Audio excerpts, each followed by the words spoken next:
नमस्कार, स्वागत है आपका इंडिया वॉइस पर। मैं हूं आपके साथ स्वीटी दीक्षित। खबरों की शुरुआत करेंगे। समाजवादी पार्टी के राष्ट्रीय अध्यक्ष अखिलेश यादव शुक्रवार को नोएडा पहुंचे। यहां उन्होंने राजपाल सिंह यादव की प्रतिमा का अनावरण किया और एक जनसभा को भी संबोधित किया। जातीय जनगणना को लेकर बोलते हुए अखिलेश यादव ने कहा कि जातीय जनगणना होनी चाहिए। अगर बीजेपी इस बात को कहती है सबका साथ, सबका विकास और सबका विश्वास, तो कम से कम हर जाति में ये विश्वास पैदा हो कि उनको भी योजना से जोड़ा गया है। वहीं सपा के राष्ट्रीय अध्यक्ष ने आगे कहा कि जातीय जनगणना पर छूट भैया ने तो बोले, इस पर सिर्फ पीएम और सीएम बोले। वहां अखिलेश ने इस दौरान संजय निषाद और आशीष पटेल को छूट भैया नेता कहा।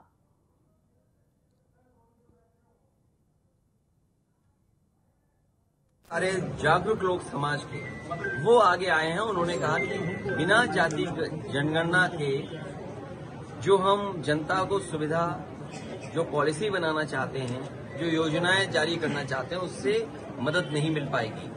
अगर भारतीय जनता पार्टी इस बात को कहती है सबका साथ, सबका विकास, सबका विश्वास, तो कम से कम हर जाति विशेष में ये विश्वास पैदा हो कि उनको भी योजना से जोड़ा गया है। सभा में उस समय कहा जिस समय नेताजी शरद यादव जी, आदरणीय लालू प्रसाद यादव जी और देश के और दक्षिण भारत के सभी नेता कांग्रेस पार्टी के पास गए थे जाति जनगणना हो।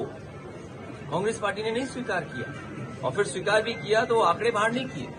आखिरकार जो लोग जाति जनगणना से भागना चाहते हैं वो इसलिए भागना चाहते हैं क्योंकि वो आउटसोर्स पॉलिसी पर पक्ष में है। बीजेपी बहुत होशियार पार्टी है। वो किसको आगे कर रही है? अपनी पार्टी के जिनको कुछ नहीं दिया। इस पर मुख्यमंत्री क्या कहते हैं और देश के प्रधानमंत्री क्या कहते हैं, ये सबसे बड़ा सवाल है। छुट भैया नेताओं से इसका समस्या का समाधान नहीं होगा। ये छुट भैया नेता है।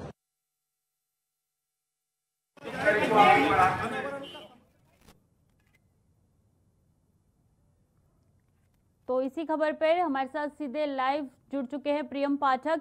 प्रियम, देखिए, सदन से सड़क तक जो है अखिलेश यादव जातीय जनगणना तक मोर्चा खोल दिए हैं।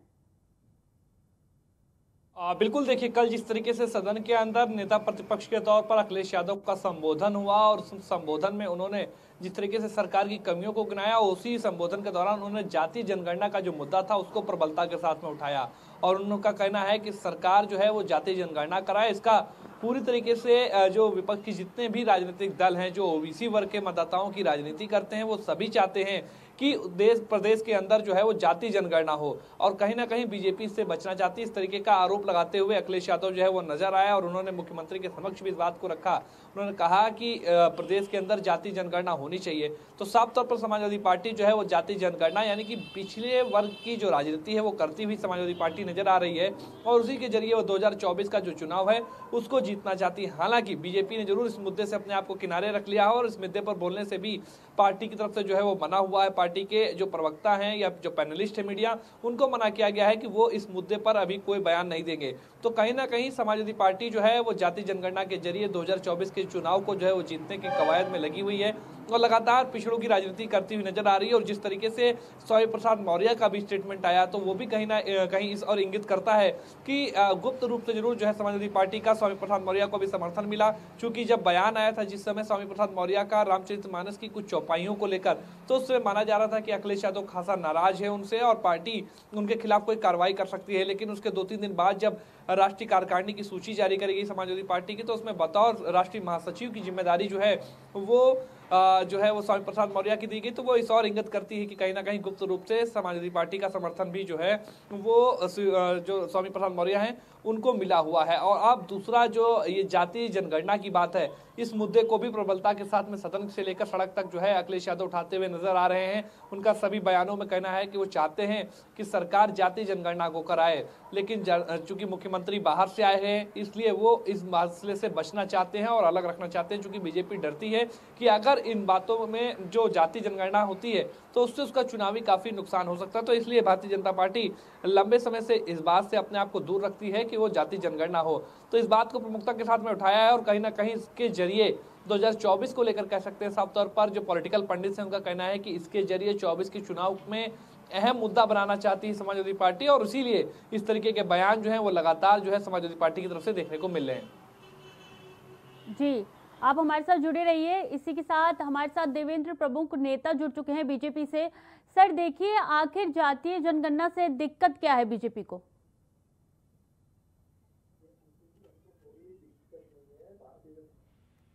मानती है, हमेशा तथ्य पर बात करने वाली पार्टी है। इस तरह से समाजवादी पार्टी ने ये मुद्दा उठा रखा है जातिगत का। अगर ये नहीं मजबूत लोग थे और इतना ही जातिवाद वाले थे तो इनकी सरकार में इनको पूर्ण बहुमत का जो बहुमत था इनके पास, याद आई थी इन लोगों को। अभी जाति की और धर्म की बात जो है हमेशा भारतीय जनता पार्टी पर सवाल उठाते थे। धर्म से किसका भला होने वाला है? जो समाज में पिछड़ा वर्ग है, अंत्योदय की लाइन में सबसे नीचे है, वो ब्राह्मण हो सकता, ठाकुर हो सकता, वैश्य हो सकता है, जाट हो सकता है, ही हो सकता है, कुमार लोहार बढ़ई हो सकता है, उसकी क्या जाति है? उसके विकास की बात करें तो अच्छा लगता है।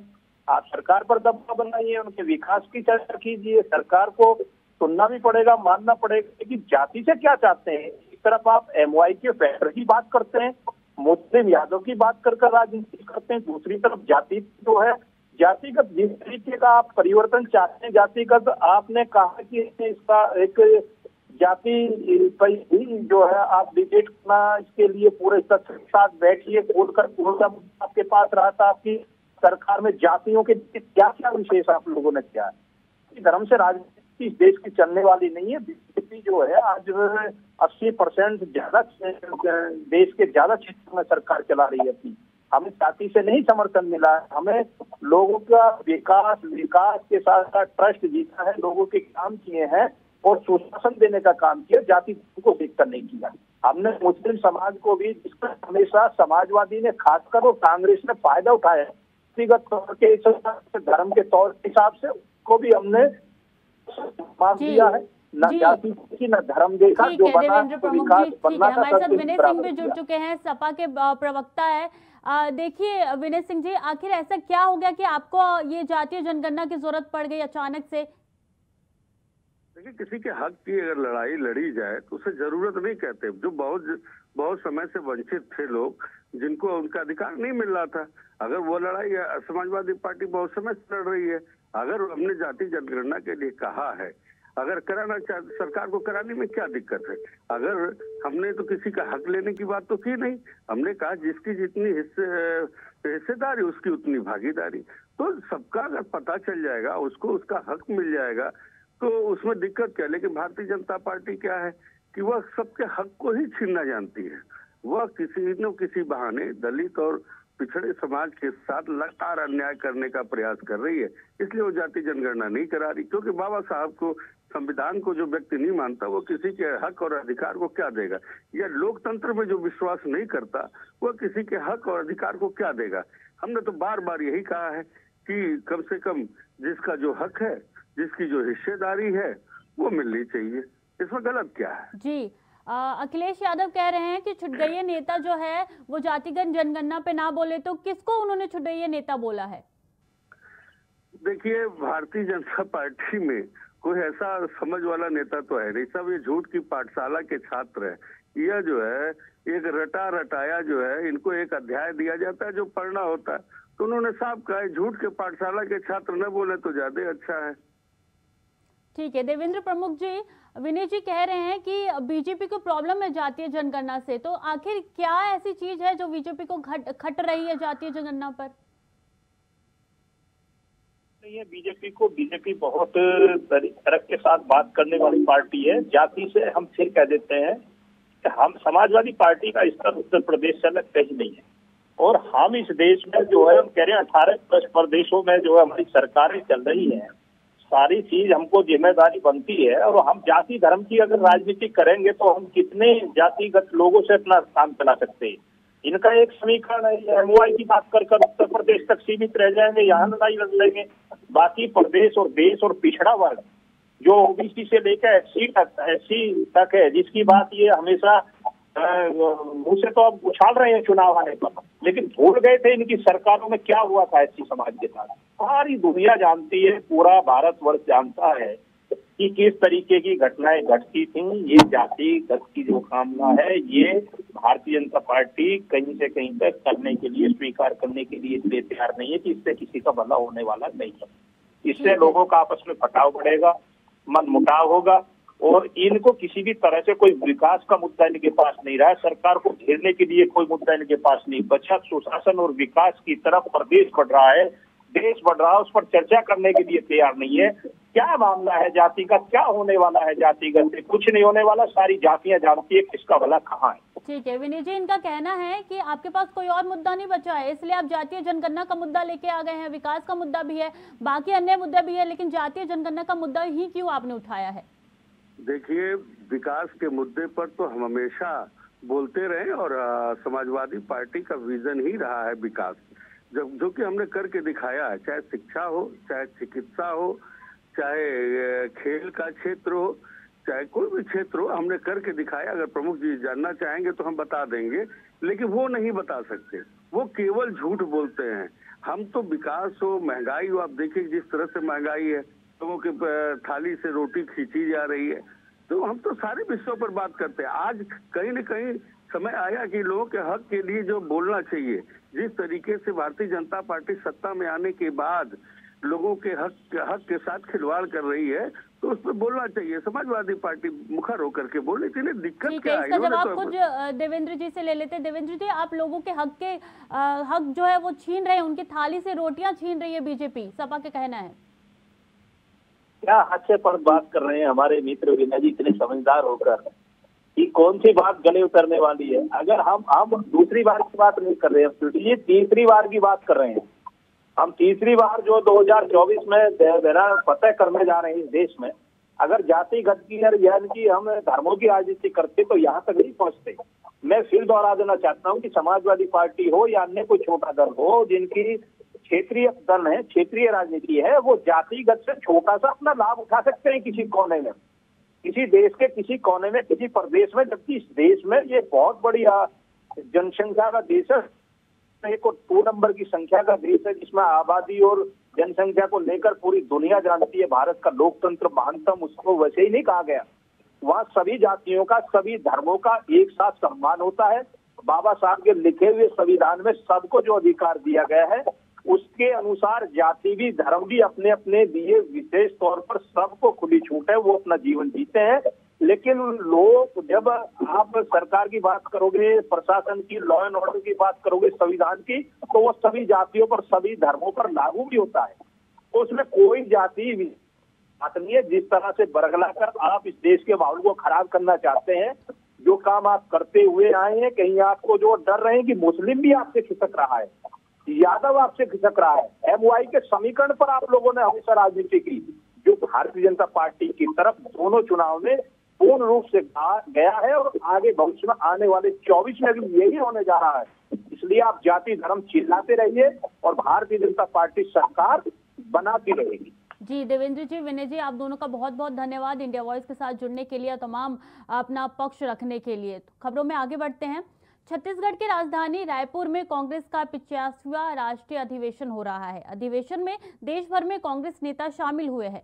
राहुल गांधी और सोनिया गांधी भी रायपुर पहुंच गए हैं। वहीं महाअधिवेशन के पहले दिन आज शुक्रवार को पार्टी ने अहम फैसला ले लिया है, जिसके तहत ये तय किया गया है कि कांग्रेस कार्य समिति यानी कि CWC के लिए चुनाव नहीं कराया जाएगा और अध्यक्ष ही समिति के सदस्यों को मनोनीत कर सकते हैं। बता दें कि स्टीयरिंग कमेटी की बैठक में कांग्रेस अध्यक्ष खड़गे ने कहा कि यह अधिवेशन इस लिहाज से खास है कि आज से करीब 100 साल पहले यानी कि 1924 में महात्मा गांधी भारतीय राष्ट्रीय कांग्रेस के अध्यक्ष चुने गए थे।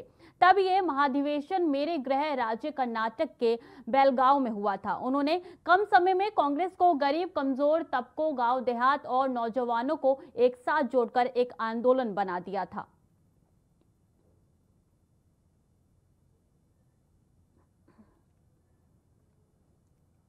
इसी खबर पे न्यूज रूम से नितिन चौधरी हमारे साथ लाइव जुड़ चुके हैं। नितिन, देखिए ये महाधिवेशन जो है बहुत खास होने वाला है, क्योंकि 26 साल बाद जो है महाधिवेशन होने वाला है। इसको लेके क्या कुछ अपडेट है? देखिए स्वीटी, बिल्कुल जिस तरीके से अधिवेशन जो है आज रायपुर में शुरू कर दिया गया है, तो उसको देखते कांग्रेस के जो अपना नेता हैं राहुल गांधी और कांग्रेस की सोनिया गांधी, वो खुद वहां अधिवेशन में पहुंचे। खुद पार्टी के राष्ट्रीय अध्यक्ष मल्लिकार्जुन अर्जुन खड़गे भी वहां पहुंचे हुए हैं। जिस तरीके से एक बड़ा खास इसमें जो है माना जा रहा है कि जिस तरीके से अधिवेशन जो है 85 वर्ष का अधिवेशन चल रहा है, जो कांग्रेस के साथ में हाथ से हाथ जोड़ो या का जो नारा लगाया गया था, खुद पार्टी के राष्ट्रीय अध्यक्ष ने इसकी शुरुआत की थी। लेकिन उसके बाद आज जो अधिवेशन है उसमें भी ये पूरे मुद्दे उठाए जाएंगे, क्योंकि 2024 के जो चुनाव आ रहा है नज़दीक है, जैसे जैसे आ रही हैं कांग्रेस, इसमें भी अब कहीं ना कहीं मूल मंत्र भी जो है अपने कार्यकर्ताओं को जो देना स्टार्ट कर रही है। तमाम बड़े बड़े नेता यहाँ अधिवेशन में पहुंचे हुए हैं। जी, अगर बात कर ली जाए तो कांग्रेस की पिछले कई दिनों से जो है उनके अंदर जो है कांग्रेस के खुद के खेमे में जो है अंतर्कलह देखने को मिली, तो क्या लगता है इस महाधिवेशन के बाद वो अंतर्कलह दूर हो जाएगी? ये देखिए, बिल्कुल जिस तरीके से कांग्रेस के अंदर जो है कुछ कलह चलती नज़र आ रही है, चाहे वो राजस्थान की मान ली जाए कि राजस्थान में जो है मुख्यमंत्री को लेकर लड़ाइयाँ चल रही हैं। खुद अशोक गहलोत और सचिन पायलट जो एक कद्दावर नेता हैं, दोनों नेताओं के बीच में जो जम के जो है ये लड़ाई चल रही है और कलह देखने को मिल रही है। तो इस अधिवेशन के अंदर कहा गया था, खुद सचिन पायलट भी ये कह रहे थे कि अधिवेशन में कुछ अच्छा होने वाला है। और खुद पार्टी के राष्ट्रीय अध्यक्ष जो है खड़गे, वो खुद इस बात को दिए हुए हैं कि अब की बार अधिवेशन जो हो रहा है वो बहुत अच्छी तरीके से होगा, उसमें मूल मंत्र तमाम कार्यकर्ताओं को दिया जाएगा। और जो अधिवेशन के अंदर कांग्रेस पार्टी के अंदर जो कुछ कलह चल रही है, उस कलहों को भी जो है दूर किया जाएगा। जिस तरीके से कांग्रेस के अंदर जो है तमाम बड़े बड़े नेता हो, चाहे विधायक हो, वो कुछ नाराजगी जाहिर कर रहे हैं, तो नाराजगी को भी जो है दूर किया जाएगा। क्योंकि पहले राजस्थान की बात की जाए तो राजस्थान में खुद मुख्यमंत्री जो है अशोक गहलोत है, उसको देखते हुए जो है राजस्थान की सरकार में जो है कहीं ना कहीं इस तरीके को देखते खुद सचिन पायलट भी इसमें नाराजगी जो है जाहिर कर रहे हैं। और सचिन पायलट की काफ़ी सालों से नाराजगी जाहिर हो रही है। जिस तरीके से सचिन पायलट को जो है मुख्यमंत्री का दावा देने की जो बात यहाँ कही जा रही थी कि उनको मुख्यमंत्री चुनावों में जो है बनाया जाएगा, लेकिन उसके बाद उन्हें मुख्यमंत्री नहीं बनाया गया। तो उसी को देखते हुए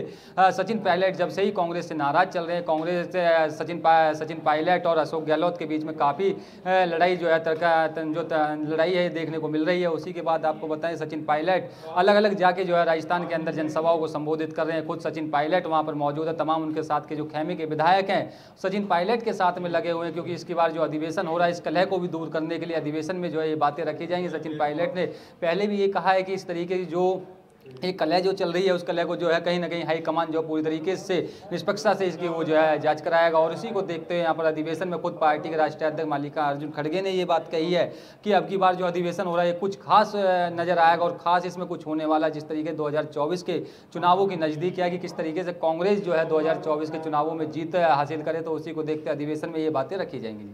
जी, अगर बात कर ली जाए इसकी तैयारियों की, तो काफ़ी दिनों से इसकी तैयारियां चल रही थी। अब देखिए 3 दिन का महाधिवेशन है। अगर इसकी रोड मैप की बारे में बात करें तो आगे का क्या रोड मैप रहने वाला है, और कांग्रेस के कौन कौन से ऐसे नेता हैं जो वहां पे पहुंच चुके हैं और आगे पहुंचने वाले हैं?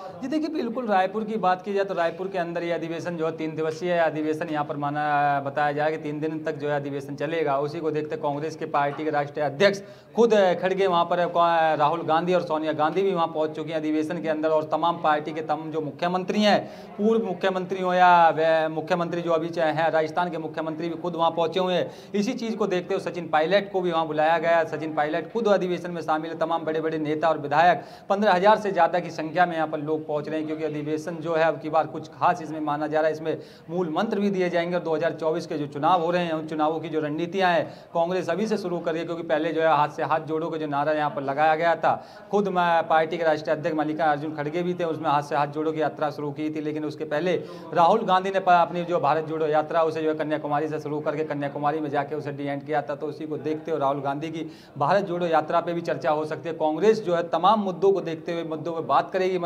अधिवेशन के अंदर। तमाम पार्टी के औला कमान के जो बड़े नेता हैं वो खुद यहाँ पर मौजूद रहेंगे। जी, अगर पिछले चुनाव की बात की जाए तो कई विधानसभा चुनावों में कांग्रेस जो है उसने करारी हार उनको मिली है, तो क्या लगता है ये जो हार मिली है इन सबको बैलेंस करने के लिए भी इस अधिवेशन में कुछ मंथन किया जा सकता है? जी देखिए, बिल्कुल जिस तरीके से विधानसभा के जो चुनाव हुए थे 2022 में चुनावों के जो हुए थे, तो उसी को देखते हुए यहाँ पर जो है कांग्रेस को करारी हार का झटका देखने को मिला था। कांग्रेस जैसे ही प्रियंका गांधी के हाथ में कमान दी गई थी तो उसमें भी काफ़ी जो है हार देखने को मिली थी। राहुल गांधी अब की बार जो है भारत जोड़ो यात्रा करके आए, इस बात को भी लेकर चर्चा की जा सकती है। पार्टी के राष्ट्रीय अध्यक्ष खड़गे ने साफ कर दिया है कि इस तरीके से जो उत्तर प्रदेश के अंदर जो है कांग्रेस काफ़ी कमज़ोर नज़र आ रही है, चाहे वो विधानसभा चुनावों में देखा जाए या सांसद के जो चुनाव होते हैं, लोकसभा सभा के, तो उसमें कमज़ोर नज़र आती है। उसी को देखते हुए पहले पार्टी जो है शुरुआत हम अपने तमाम कार्यकर्ता और तमाम जो बड़े बड़े नेता उनको जो है बड़ी यहाँ पर ताजपोशी देखने को मिलेगी। और उसी के साथ ही जैसे ही बताया जा रहा है कि कांग्रेस जो काफ़ी राज्यों में कमज़ोर चल रही है, जौन से राज्यों में कमज़ोर चल रही है, उस राज्य को किस तरीके से अपने हाथों में लिया जाए और कैसे जो है मजबूत करा जाए कांग्रेस को, तो उसी को देखते हैं। यहाँ पर जो मूल मंत्र है खुद पार्टी के राष्ट्रीय अध्यक्ष मल्लिकार्जुन खड़गे यहाँ पर देने जा रहे हैं। जी नितिन, बहुत बहुत धन्यवाद आपका तमाम जानकारी हमारे साथ साझा करने के लिए। खबरों में आगे बढ़ेंगे। औरंगाबाद में 2 दिनों से लापता जदयू नेता प्रमोद चंद्रवंशी की बड़े भाई मनोज चंद्रवंशी की संदिग्ध परिस्थिति में शव मिलने से इलाके में हड़कंप मच गया। घटना बारून थाना क्षेत्र के सोननगर रेलवे ट्रैक के पास की है। वहीं घटना के बाद राजनीतिक सरगर्मी भी तेज हो गई है। इधर घटना की सूचना मिलते ही मौके पर पुलिस पहुंची और शव को अपने कब्जे में लिया और पूरी जांच में जुट चुकी है। मनोज कुमार चंद्रवंशी जनता दल के वरिष्ठ नेता प्रमोद चंद्रवंशी जी का सबसे बड़ा भाई है। ये 28 तारीख को सुबह में टहल मॉर्निंग वॉक करने के लिए निकले थे और उसके बाद आधा घंटा के बाद से इनका मोबाइल। संभल में तेज रफ्तार स्विफ्ट कार ने बाइक सवार छात्र सहित 3 युवकों को जबरदस्त टक्कर मार दी। हादसे में बाइक सवार 2 युवकों की मौत हो गई। वहीं बाइक पर बैठकर हाई स्कूल की परीक्षा देने जा रहे छात्र गंभीर रूप से घायल हो गया। मौके पर पुलिस पहुंची और मृतकों के शव को अपने कब्जे में लेकर पोस्टमार्टम के लिए भेजा है। वहीं घायल छात्र उपचार जिला अस्पताल में चल रहा है। तो आपको बता रहे हैं, तेज रफ्तार कार ने बाइक को टक्कर मार दी और टक्कर में 2 युवक की मौत हो गई। बाकी जितने भी युवक थे सबको अस्पताल में भर्ती कराया गया है। खबरों में आगे बढ़ेंगे। मुंगेर अर्धसैनिक बल और जिला पुलिस की ओर से धरहरा प्रखंड के नक्सल प्रभावित पैसरा जंगल में नक्सलियों के खिलाफ विशेष छापेमारी अभियान जा रहा है। इसी कड़ी में जंगल में रखा 2 बम को सुरक्षा बलों ने डिफ्यूज कर दिया है।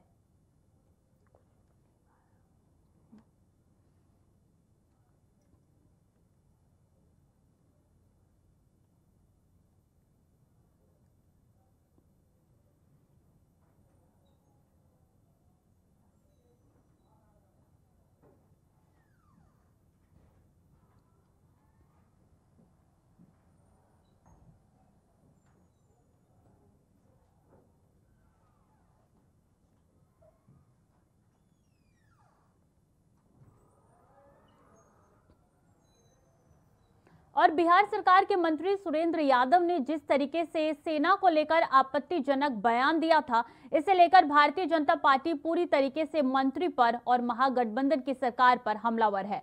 पूर्व केंद्रीय मंत्री रविशंकर प्रसाद ने मंत्री सुरेंद्र यादव पर जोरदार हमला करते हुए कहा कि सेना के जवान, सेना के पदाधिकारी, केंद्रीय सुरक्षा बल अपने जीवन का बलिदान दे देते हैं और उनके खिलाफ गैर जिम्मेदार मंत्री इतनी घटिया बात बोलते हैं। इससे ज्यादा शर्म की बात और कुछ नहीं हो सकती। क्या कर सकते हैं।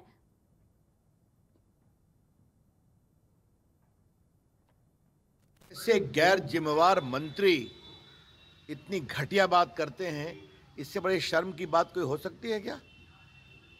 क्या कर रहे हैं मुख्यमंत्री नीतीश कुमार? उनके मंत्री सीधा देश के अग्निवीरों के बारे में कैसे अपशब्दों का प्रयोग कर रहे हैं। शर्म आनी चाहिए उनको। और क्या करें तेजस्वी बाबू, उन्हीं के मंत्री हैं, उनके पार्टी के। हम इसकी पूरी भर्त्सना करते हैं और ये समझ लें नीतीश कुमार, तेजस्वी यादव, कि देश के सेनाओं का अपमान बिहार की आवाम बर्दाश्त नहीं करेगी और हम इसके खिलाफ पूरे बिहार में बहुत प्रखर रूप से अपनी बात कहेंगे और इनको एक्सपोज करेंगे।